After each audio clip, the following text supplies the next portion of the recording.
Welcome back to the Border Brawl Podcast. I am your host, Hayden Russell. That is my co-host, the strongman himself, Allen Richardson. And if this is your first time listening to our show, appreciate you popping in. This is the first time that we're coming at you live on our YouTube channel. And for anyone that's a big fan of all of our YouTube content over at Ourlads, you know there's quite a bit of structure to it. We have this laid out, this laid out, this laid out, very formal type of shows. This type of show that we have is going to be quite a bit more laid back. The only thing that we have necessarily scripted per se is the topics that we're talking about today. Everything else is just free flowing. It's just two guys that are talking about football is essentially the premise of this. So that's your type of content.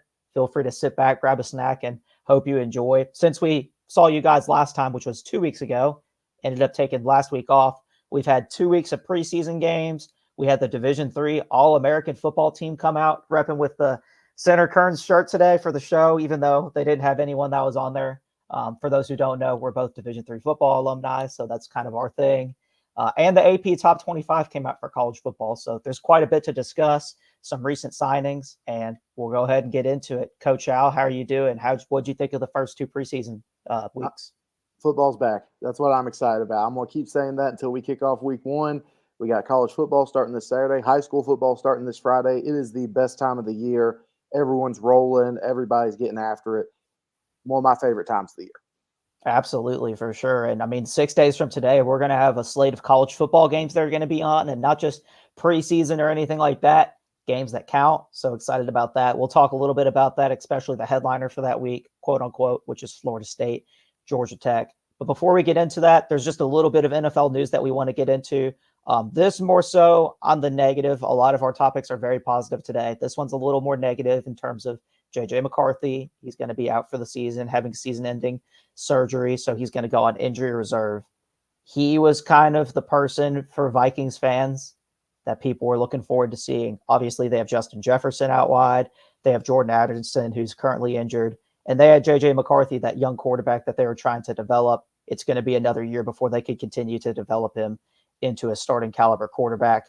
Looks like they're going to roll with Sam Darnold for the season, and they're playing in a tough division. So it's going to be a little bit challenging, I think, for the Vikings. I'd love to hear your opinions on it, Coach Al. In my opinion, it's going to be really hard just with the Lions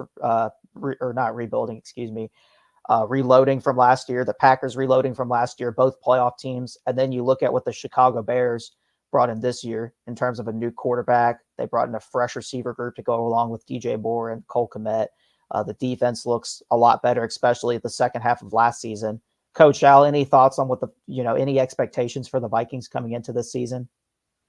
I think the Vikings already, the expectations were kind of muted anyway, just based off of we picked the quarterback really high, was a bit of a reach. What are we going to do? There was still a competition with him and Darnold. So I feel like they had muted expectations anyway. This has effectively put the expectations in the toilet. Sam Darnold, he's had some bad breaks in terms of what teams he's been on. Honestly, this might be one of the better teams he's been given the keys to versus Carolina 3 years ago and the disaster that was the Jets when he got there.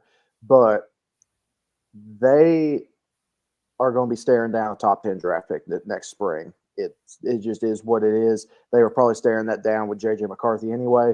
You look at their roster, everything they lost, everything they brought in, nothing really sticks out to you as, oh, they can go to this and it's going to be productive to the level they're going to need to win games.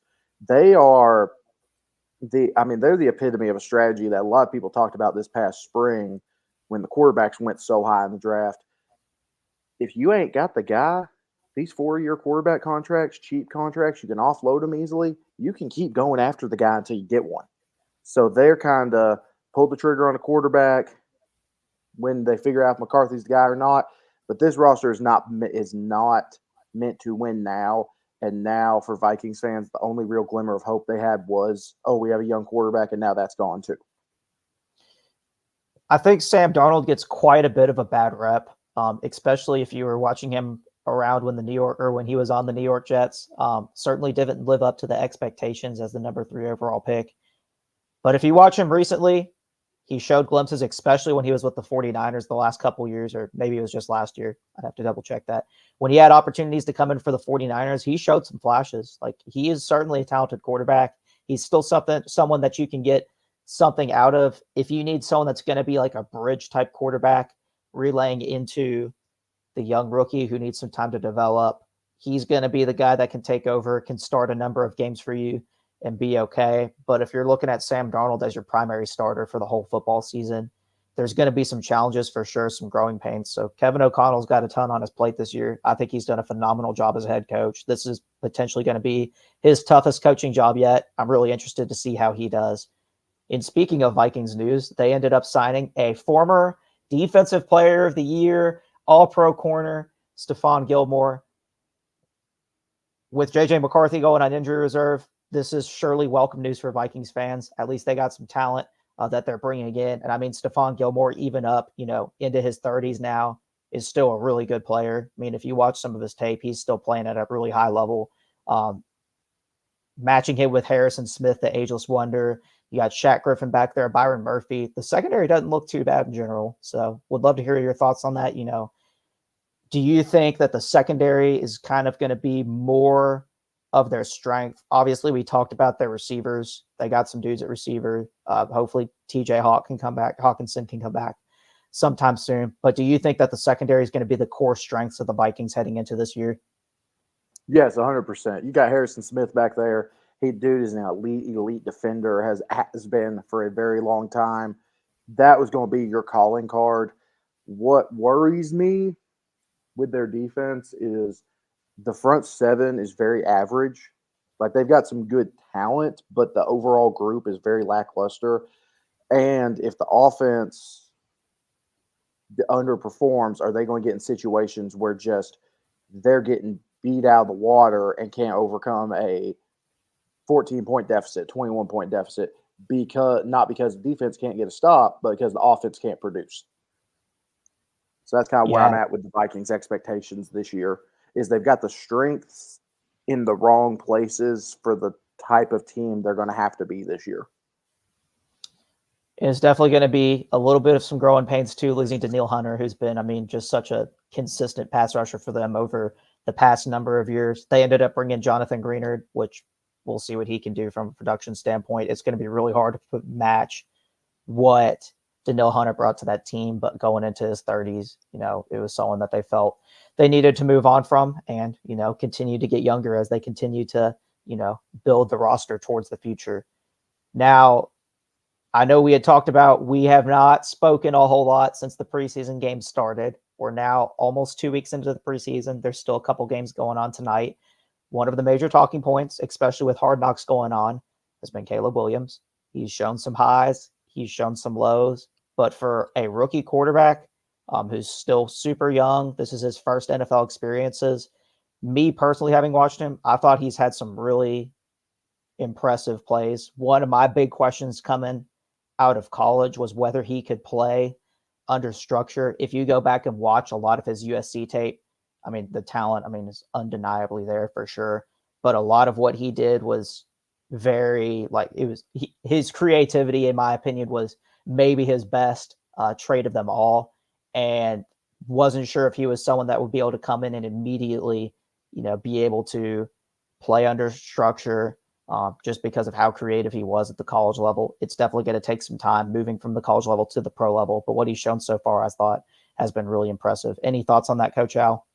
I think you hit the nail on the head there. Play within structure. Don't just out athlete, out throw, just launching it, trying to see what happens. Because I look back to the Notre Dame game last year. Notre Dame, Marcus Freeman, very sound defense, has been for some odd 15 years, ever since Brian Kelly got there. Their defense is outstanding. They've always produced linebackers. They forced him to run the play. He couldn't magician his way out of anything, and he struggled that game handily. Ball security issues came up, accuracy issues, not being able to just step up and deliver the throw, having to be on the move. And yes, he is impressed through the preseason, but you take all preseason film with a grain of salt, because teams aren't scheming to stop players. They're scheming to look at their own guys. So no one's selling out to stop Caleb Williams in the preseason. They're selling out, I've got this 5th round Mike linebacker that we need to see what he can do. we're calling stuff to get him involved more. We're calling stuff to get our rookies involved more. We're not caring what the other offense has or does. I definitely agree. A lot of what NFL teams do during the preseason is very vanilla in terms of what they do on offense, what they do on defense. Now, when evaluating players, especially rookies, how much consideration do you put into preseason games towards their development?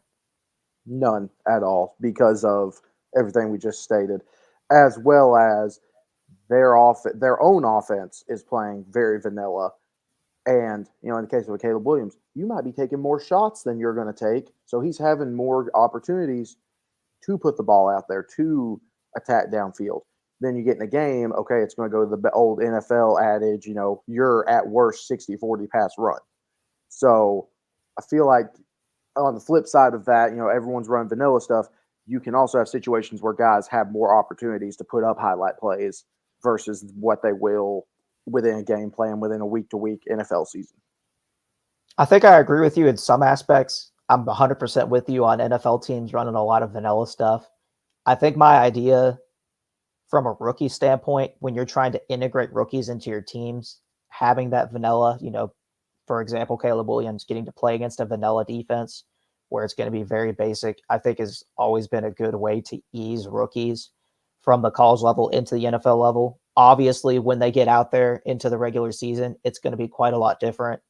But I know even just jumping from college to the NFL, the talent level is so drastically better that sometimes just facing a lot of vanilla defenses, a lot of vanilla offenses helps to integrate teams, or helps to integrate players, I should say, from the college level to the NFL level. So I think Caleb Williams has done a lot of really good things, as we talked about.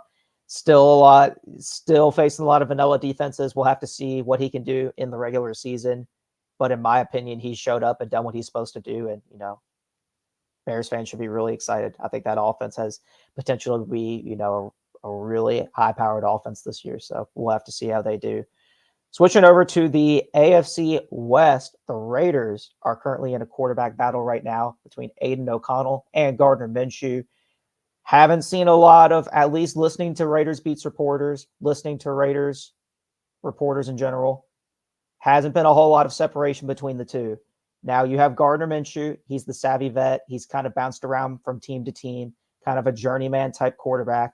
He's shown experiences and has shown the ability to start and play, at a solid level. He started a bunch of games for the Indianapolis Colts this past season, was solid, didn't do anything that would wow you, but made some plays that kept him in games and made plays that won them games. On the flip side, you have Aiden O'Connell. He's a second-year quarterback. He's young. He has less than a year of starting experience. Could be someone that you move forward with as your potential starter if he shows, once we get into the regular season, that he's someone that can play at a high level, but just still right now, just a major project. If you are the Raiders, you have the savvy vet, you have the young second-year quarterback, less than a year of starting experience, and you're the head coach, which one would you prefer to go with, the potential or the guy that's going to help you win games now? I feel like the Raiders are in a weird situation where they almost remind me of Pete Carroll's first couple Seahawks teams. The pieces are there everywhere except for quarterback. We had a deep dive on their roster a couple weeks ago, and we're looking O-line's a little iffy, but skill positions look great. Linebackers, D-line, secondary looks great. You're almost there at every spot except the guy under center. And when you're in that situation, I'm torn because I'm the number one guy to sit there and say, if it's all even, you go with the younger guy, get more years out of him. But if you watch the film of those two last year, don't worry about the preseason this year. Go watch both of them doing different things. O'Connell in Pierce's system, for whatever system he was able to implement the last 8 weeks of the year. It's not close, in my opinion. I feel like you have to go with Minshew if you have any illusions of winning games this year, let alone potentially prepping guy for the future. Are they going to be lined up to just take a quarterback next year, first round? I feel like it's not even close, though. If you want to have any delusions of winning games this year, you have to go with Minshew. Now, they both looked atrocious last night versus the Cowboys, which might be more of a indictment on that offensive line, or like we've said, vanilla play calling in the preseason.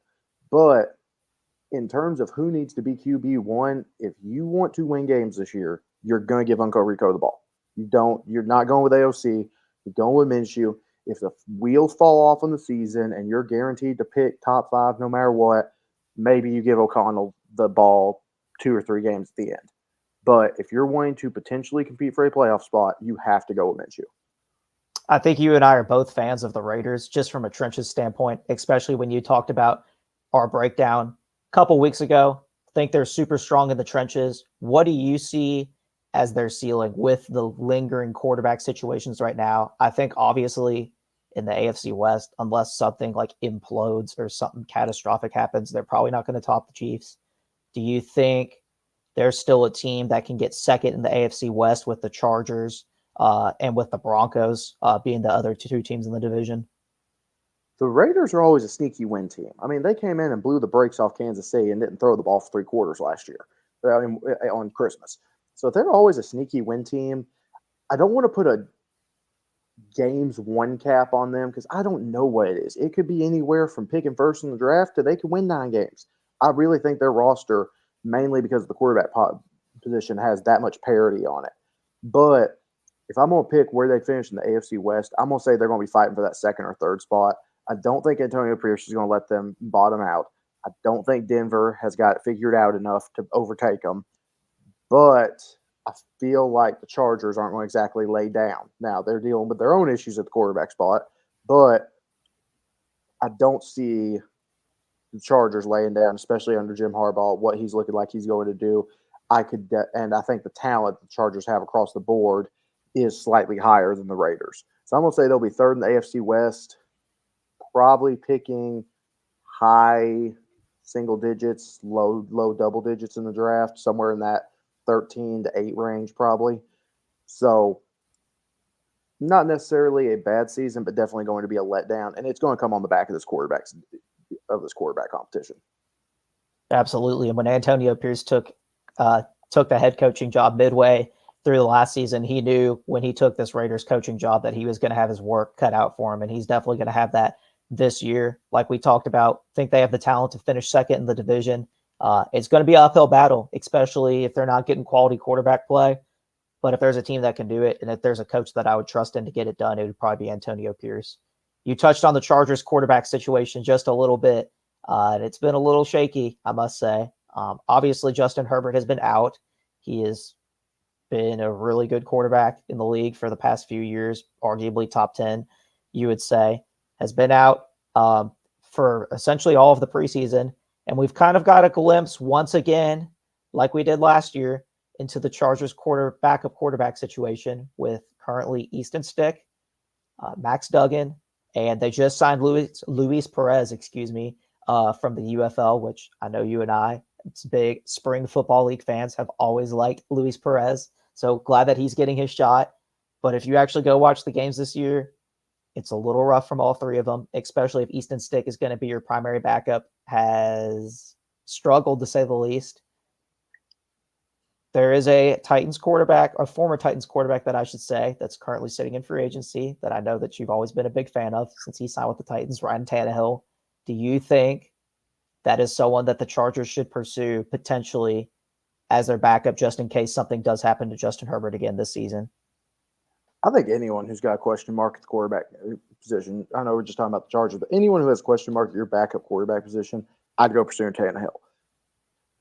Injury last year and injury the year before really messed up his last 2 years. Prior to that, and this is something people forget because they get the 3 picks and the Bengals lost in the playoffs in their head, the injuries the past 2 years, the going from 7-3 to 7-9 on the year and missing the playoffs. That wasn't on Tannehill. Like when Tannehill has been healthy for the Titans, dude, you can go look up the numbers. He was 2nd in the league in touchdowns, passer rating, and I think completion percentage behind Patrick Mahomes. So, and that was 3 years ago. If someone brings him in as a backup who has to play, and that gives them a guy who can just stay the ship for 4 or 5 games, I think he would be able to do that and win you 3 of those 5, 3 of those 4, and just not mess up any. And I think that's what he's waiting on. I think he's a good enough quarterback. He should have been signed in free agency. But the fact that he's still free agent makes me think that he's waiting on an injury to happen and someone will then bring him in. And looking at the Chargers' backup quarterback situation, I mean, they've cornered the market on 6'1" dual threat quarterbacks, but you put him in there now. If Herbert misses time, your season's not over. I think any of those three, and listen, Duggan, outstanding college quarterback. Easton Stick, solid quarterback. Louis Perez, go watch his spring film. It's outstanding. If any of those three start for you, your season's in the tank. So I feel like if you're the Chargers, you have to go out and do something to where if Herbert's missing 3 games, you're not sitting there staring at 0-3 when it's all said and done. Yeah, we'll have to see when Justin Herbert comes back. As far as I know, he was expected to come back before the start of the season. I haven't heard much since, and we're heading into preseason week 3. So that's going to be a quarterback spot we're going to have to definitely keep an eye on. And obviously, we hope Justin Herbert is back by week 1, because if Justin Herbert is playing, football is better as a whole. So definitely hoping that he comes back healthier than ever. Moving on over back to the NFC, actually focusing on the NFC South. The Atlanta Falcons, who have been a team that have made a couple splashes this offseason, bringing in Kirk Cousins, ended up drafting Michael Penix, 8th overall in the draft, and made a new coaching hire. Also brought in a couple new guys on defense in Justin Simmons, who they signed earlier this week. I believe it was $8 million a year to bring him in. I mean, you're talking about arguably, maybe not anymore, but at one point, at least in his career, a top 10 safety. But he's definitely going to be a high-level starter for them. They also ended up trading for Matthew Judon over from the Patriots, who was having some contract issues and is coming over to the Atlanta Falcons. If you look at the Falcons roster, they got some talent. Like they are not devoid of talent. They still have a couple holes, in my opinion, especially at the receiver position. Behind Drake London that they still need to fix. And even Drake London, for that matter, hadn't necessarily flashed. And I know the quarterback situation hadn't been great there, but still someone that needs to continue to prove himself. Kyle Pitts there as well over on offense. Defense, they got a lot of talent too. Is this a team that you think could compete for the NFC this year? I'm not talking about the NFC South. I think it's pretty clear that they're going to be one of the top contenders, if not the top contender, to win the division. Do you think there's someone that can come in and actually compete with some of the top dogs in the NFC, particularly like San Francisco, for the Detroit Lions per se, for the division? I don't think that I think it's the NFC right now. It's San Francisco, Detroit, and then there's a steep drop off. But I think Falcons will be in the thick of that next tier. They definitely have the talent. I mean, you go and look at their linebacking core with Judon now, him, Lorenzo Carter, Troy Anderson, outstanding, big, strong, athletic group. Their secondary, you have, pulling up the roster, A.J. Terrell, Justin Simmons, Mike Hughes, who's been fairly competent in his career. Richie Grant in their secondary has been like a 4-year starter at this point. Very solid player that's just stayed on the field for them. So, and then defensive line-wise, Grady Jarrett and A. Goldman. That's a great 1-2 punch right there inside. You are like, their receiving core is lackluster, and I feel like that is a understatement. Right now, your number 2 receiver is Darnell Mooney, who was honestly overused in Chicago, but he's needs to be in a number 3 role. Like, he was not a number 1 in Chicago, didn't need to be. Their receiving room was putrid, so he had to be. You're still one guy away in that receiving room from being a very, very good group. Now, the talent's there between him and London. They're going to be able to handle a lot, but the drop off to the next guy is going to be noticeable, and you're going to be in situations in the NFL. You only keep 6 receivers on your roster. You're going to have times where those drop off guys are all on the field.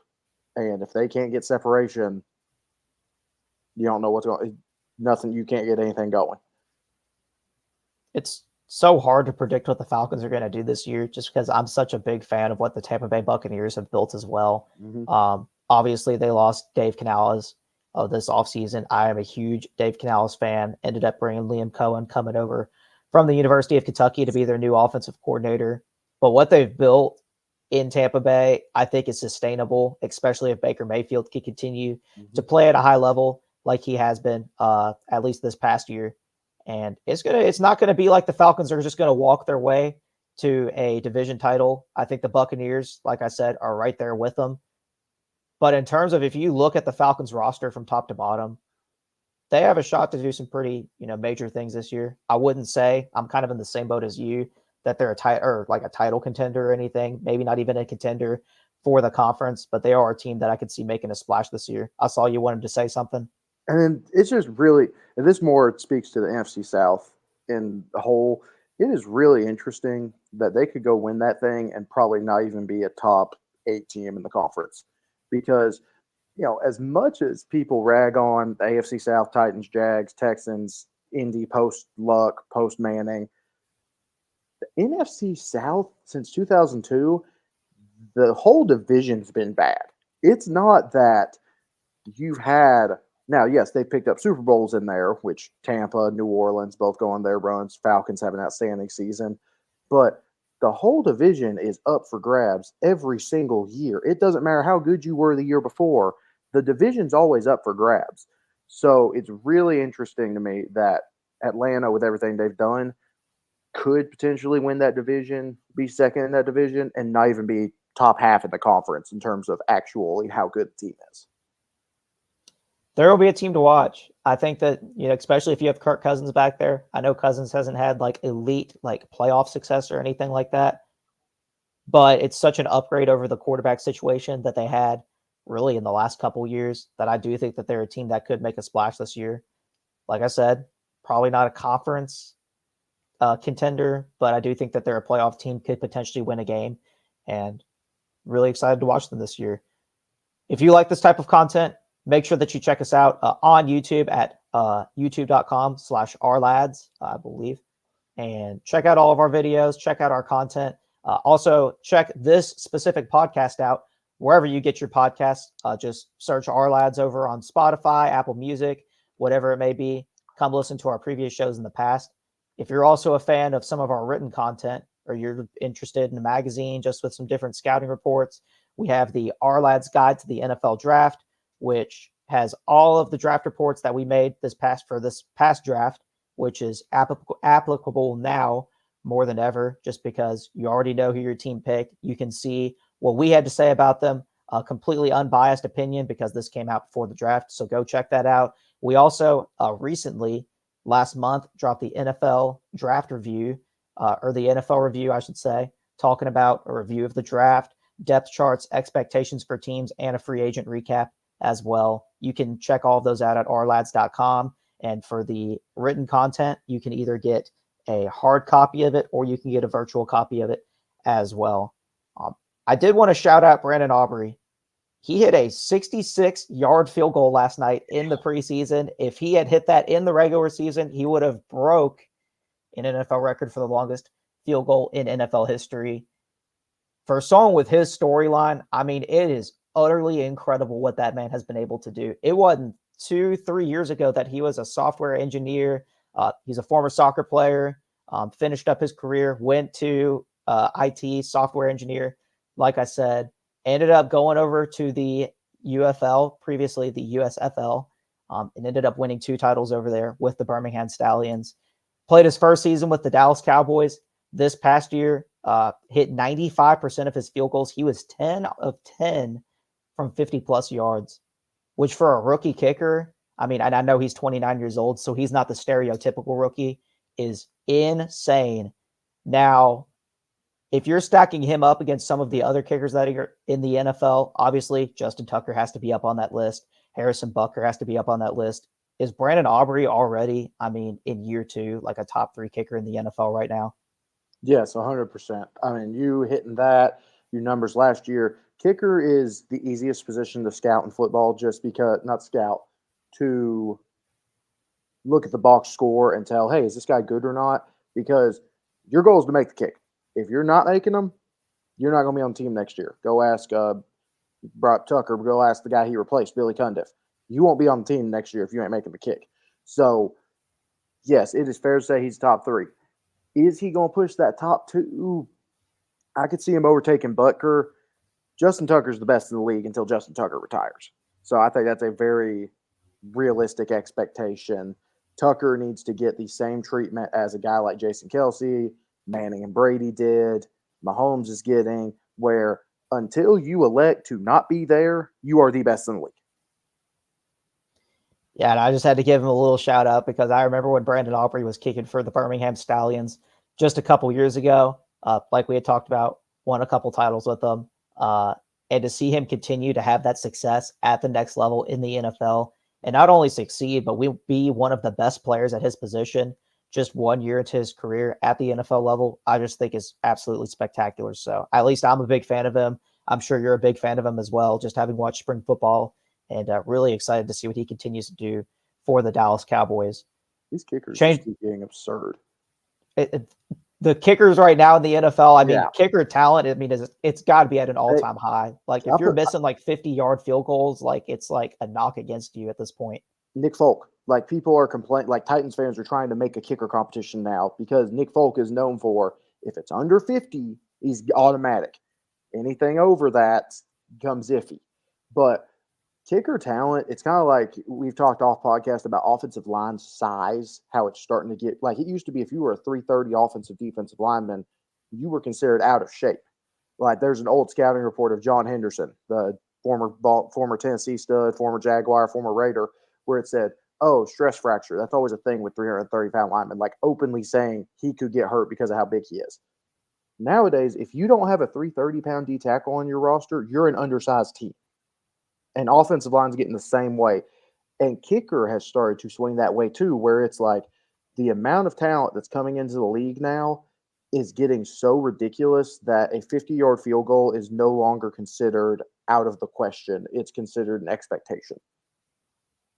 Yeah, kicker. I mean, expectations for kickers, I feel like have skyrocketed, especially in the last few years, seeing what some of the top kickers have been able to do. Obviously, Adam Vinatieri, Justin Tucker, some of those real elite top level guys, what they're able to do. Now you have like guys like Brandon Aubrey who are walking in the league and kicking 66-yard field goals. I mean, the talent at the kicker position has just gotten exponentially bigger in the past few years, and it's only going to continue to rise from here. I mean, at what point are we going to see people hitting a 70-yard field goal?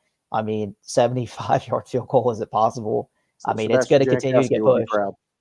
What's that? Sebastian Janikowski would be proud. He would be proud. There's no kidding on that. The GOAT himself. Absolutely. Actually going to go ahead and switch topics over to college football. As we talked about, there's a couple different topics that we wanted to talk about. The AP Top 25 recently came out, and I'll go ahead and go through the top 10 teams. But a lot of positives, a lot of negatives. But I thought they did a pretty good job this year, I'd say. Number one being Georgia. I feel like that them or Ohio State have to be number one this year. Ohio State's two. So if you're looking at the top two teams in the country, at least from a preseason standpoint, looking at roster, I'd say that they got that right for sure. Oregon was number three. So they got some really high expectations this year. They were over Texas, Alabama, Ole Miss. So I'm definitely have to go check out the Oregon Ducks this year because I knew Oregon was going to be good, but the expectations for them are really high this year. As we talked about just now, Texas, Alabama, Ole Miss, 4, 5, and 6. Notre Dame sitting there at 7.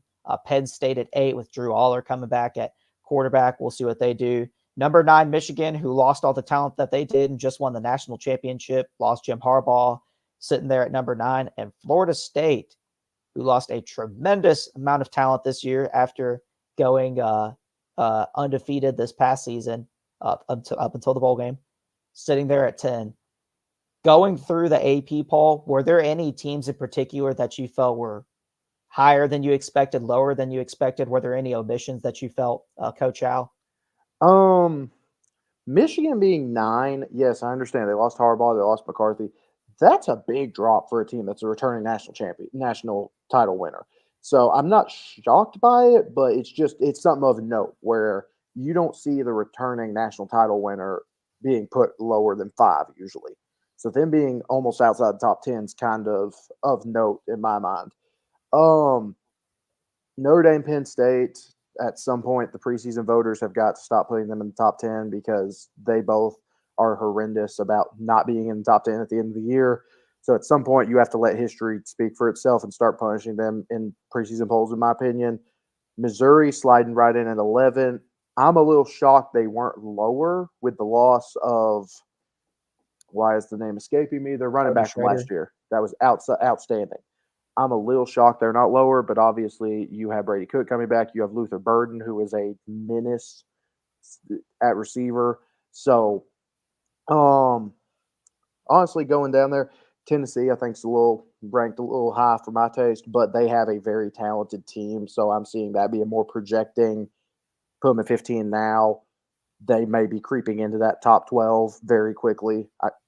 And then, besides that, Miami. Why are we putting Miami in the top 25, guys? They have, I mean, I know it's 2 years ago, but MTSU, who fired their coach a year later, beat the brakes off of them. So why are we putting Miami in the top 10? And then always Iowa, number 25. Never change, Iowa. Never change. You got to get Iowa in the top 25. That's one that you always have to have in there. They're always that team that never gets enough credit for how good that they've been because they're a little slower on offense. They always have these elite defenses, never get the credit that they deserve, but have always been in the Big Ten title for the past however many years. Other than that, there was a couple teams that I noted. One of the teams that I noted, as well as you, was Missouri. They ended up losing Cody Schrader this offseason, but pretty much brought back everyone else on offense. They're a team, especially if you go look at their schedule, they have a pretty favorable schedule. Could definitely see sitting in the top 10 by the time that the season ends. Another team that I noted was Arizona is sitting at 21, which I thought was awfully low for them, for a team that could potentially win the Big 12 this year, moving over to the Big 12 for the first time. Got Teteroa McMillan out at receiver, Noah Fafita returning at quarterback. They're a team that I could definitely see finishing way higher than they're at right now at 21 and potentially being in the college football playoffs with the new structure with 12 teams. A team that I was really surprised did not make the top 25 at all was Louisville. And I know that they play in the ACC, which has been a little bit down the last couple of years, but Louisville's a pretty good team. I mean, they've been competitive. They have some talent this year. I have gone on the record saying I don't think Tyler Shuff is the answer at quarterback, but they do have a lot of talent at other positions. They got Ashton Gelati at edge rusher. They have Quincy Riley, defensive back. They got some talent, some real NFL talent. It's definitely going to hurt that Colin Lacey just got injured out at receiver for him, the transfer from South Alabama, because he can be a big contributor for him. But still think it's a team that's going to end up being in the top 25 when the season's over. They're always that sneaky team that kind of sits there and usually towards maybe the back end of the top 25 or just about to jump into the top 25. That's always going to be a tough matchup. So really excited to see what they do this year. Well, and then being sneaky, I mean, they are. I'm looking at the other receiving votes list. They're 26th. Now, there's a fairly big drop because Iowa got 140, Louisville got 111, but they're not. You saying they're sneaky? Hey, they're right there banging on the door. So we'll see what happens. Yeah, absolutely, for sure. Another team that I noted down there as well that's receiving votes. Specifically, they are currently getting where are they at? Boise State is sitting at 28 with 47 votes. Obviously, they have Ashton Jeanty, who we've talked a little bit about on previous live streams over here at Ourlads, potentially running back number 1 this year in the draft, sitting at the group of 5 level. So definitely going to be a team to watch and could certainly, with their schedule finish inside the top 25, could be the representative from the group of 5 that ends up going into the college football playoffs. So we'll definitely have to check that out. I would love for Boise to host a first-round playoff game.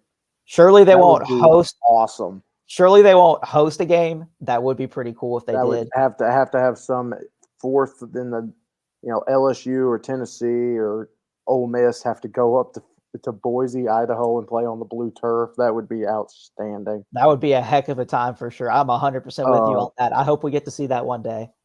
There's another one that stuck out to me. And again, I know off-season last year got all the hype, but Colorado only got 1 vote in the top 25.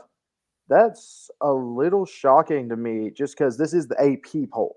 This is not the coaches poll. This is not, obviously college football playoff poll don't come out till mid-season.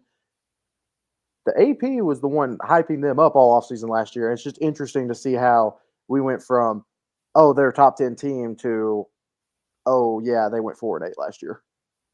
And they certainly got talent. I would definitely not expect them to go 4-8 again this year. No. They brought back Shedeur Sanders, obviously the big name being Travis Hunter, they certainly have some talent over at Colorado. So getting one vote, I was a little surprised by. I thought they would have gotten more. Surely will be better than 4-8 this year, but I guess we'll have to wait and see until the games are played how Colorado does. With that being said, though, there will be some college football games, real college football games being played Football in 6 days. It's closer than you think, coming right up. And the headliner for that week is going to be the Florida State Seminoles, who we just talked about, number 10 team in the country currently. They're going to play Georgia Tech, who, if anyone has been following Georgia Tech football, kind of a sleeper in the ACC right now. Florida State lost quite a bit of talent on both sides of the ball, offensively and defensively. Is there a chance that Georgia Tech comes away with a win over Florida State in week 0? I like Georgia Tech's quarterback, Kylan Hill. I think he's a stud. He's going to make an NFL team very happy in a couple of years. I don't know. Florida State's lost a lot, but Norville knows how to reload. But let's not forget, a lot of these guys that are going to be playing in this game are the guys who were asked to play in the bowl game, which did not end well. So I think Georgia Tech's got a shot. I think it's going to be closer than a lot of people think. But I feel like Florida State is going to, in the end, come out on the top there. I'm picking Florida State to win the game. I love the job that Brent Key has done so far at Georgia Tech, with it being his alma mater. Really excited to see what he does there. Currently, kind of a quote-unquote sleeper pick to compete in the ACC this year. Maybe not win the ACC, but definitely going to be competitive. So if you want a team to watch over in the ACC, I would definitely keep an eye on Georgia Tech. Go ahead. Also, why are we playing this game in Ireland? They always play a game in Ireland. When it was Notre Dame, I understood it. Like, okay, hey, their mascot's a leprechaun. Why are we playing Florida State, Georgia Tech in Ireland? Hey, at least they get some football over there at Ireland. I'm sorry. That was just completely unrelated, but that just bugs me. Continuing to spread football overseas. That's It's better than the two teams that are green that can't wear green in Brazil in the NFL. Moving on. Thanks for bringing it up. Moving on to our very last topic of the day. And if this isn't your type of thing, totally understand. We have done in the last few podcasts the Division III segment of the week, which talks about Division III football. Obviously, that is for a very, very, very niche audience. So if you're going to end the video here, thank you so much for watching. If you're listening on the podcast version of this, thank you so much for listening to this. But we are going to talk a little bit about Division III football, which is not everyone's cup of tea. So if it's not for you, totally understand. Getting into it, D3football.com, I think this was a couple weeks ago now, dropped their preseason All-American team. So just wanted to talk about going through the first team, the second team, just any major takeaways. The first thing I did was open it up and see if there are any center kerns on there. There were not, unfortunately. But hopefully in the postseason ones, we'll see one or two on that list when they have a good season.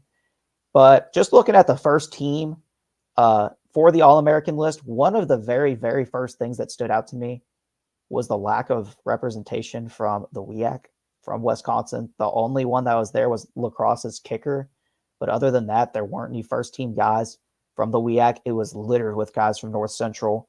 Another takeaway that I had, Zach Boyes, the first-team quarterback, beat out Luke Lennon, played each other last year in the Stag Bowl. Cortland ended up coming out on top. So Zach Boyes won the battle for the first-team quarterback this year. So, and then obviously we talked about Thomas Perry from Middlebury College, which we still don't know how the Senior Bowl found him, but he is in the first-team All-American list for Division III football this year.